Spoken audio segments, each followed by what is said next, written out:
Now let's bring in our first guest of the day, and he called the game yesterday on ESPN with Mike Breen, and that is Jeff Van Gundy. And Jeff, do you think that is the difference with this Knicks team, the way that J.R. Smith is playing and also sprinkling a little Amari Stoudemire? Yeah, I think both of those guys, Stoudemire, they have upped his minutes and obviously gotten more production because of it. And J.R. Smith every month has played better, and this obviously has been the month of March and now into April. He's played exceptionally well, and he got him off to a great start last night. So I think those two guys, when you add them in to Carmelo Anthony, that has been the difference. But the other thing, though, too, is when they got blown out of the water by Phoenix, Stoudemire was in the lineup. When they gave up 51 points in the third quarter to Los Angeles, Stoudemire was in the lineup. So even with those guys in and playing well, there's still been a very strange inconsistency with this team, Jeff. Why? Well, again, I think I've said it often. I think their roster has a lot of holes in it.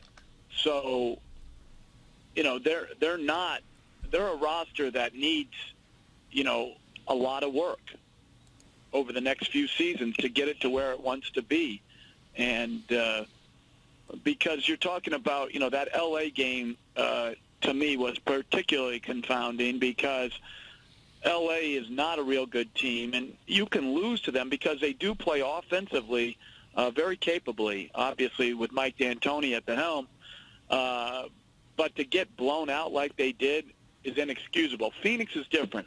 Phoenix is a really good team, and they have proven that all year, and they're better, frankly, than the Knicks are. But that L.A. game is one they may come back to really, really rue that they didn't get more ready to play for that one. All right, how do you explain the Nets, Jeff? I mean, they've been so impressive. They've had the best record in this calendar year, and they needed that game yesterday. It's important that they get home court advantage for the first round, and they just completely lay an egg. And, you see games like this, and it really does convince me. You're probably better off in the broadcast booth. Why do you need the aggravation of games like this? Well, I think it's also one of the reasons why you do coach, though. You try to get your group ready on those games that it's hard to get ready for. And certainly Brooklyn didn't acquit themselves well last night. But over the long haul, they've played exceptional basketball, particularly at home. Road still gives them some problems. I thought they were playing well in that first quarter last night, and then they had two turnovers late that converted into one into a dunk, one into a transition three that gave the Knicks some space. And then, the Knicks I thought it was more about what the Knicks did last night than what the Nets didn't do. I was really impressed with how hard and how together the Knicks played. Now, the Nets have been horrible all year, Jeff, in the second of back-to-backs. Is that a physical thing, or at this point of the season, has it become a mental, self-fulfilling prophecy at that point?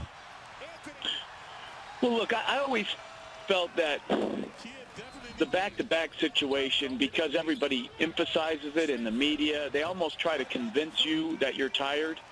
It's more of a mental thing than it is a physical thing. Think about it. Some teams have a hard practice the day before a game, and then they go out and play. So they can give good efforts on 2 consecutive days. It's not that. It's regenerating that enthusiasm to compete that second night in a row. You don't have time to celebrate a win, nor do you have time to, bemoan a loss. You've got to get right back at it.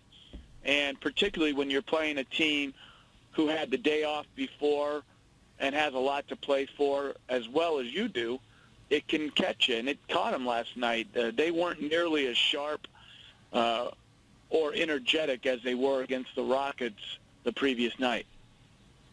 A lot of smiles on the Nets bench while they were getting blown out. What's your take on that? I said my piece last night. I know some people disagree, but listen, I'm not saying players have to take the losses as hard as coaches do. Probably not even a good thing if they did.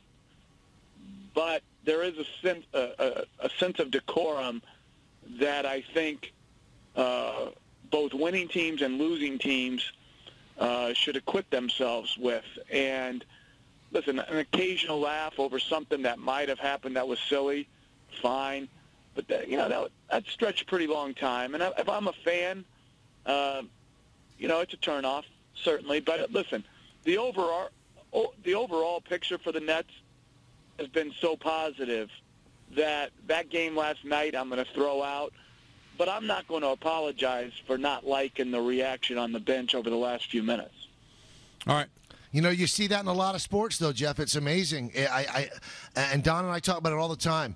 Fans take it much tougher than the players do. They really do. And, usually, the players go out to dinner and have a good time after the game. They don't show it on camera. But, you've seen it. It probably drove you nuts when you coached. You're dying inside after a loss, and these guys are getting ready and dressed, and they're looking to have a good time and go out. I just think that fans and coaches take it tougher than players do. Well, you're right. And like I said, it's probably a good thing that players have a shorter memory because many times you are playing the next night.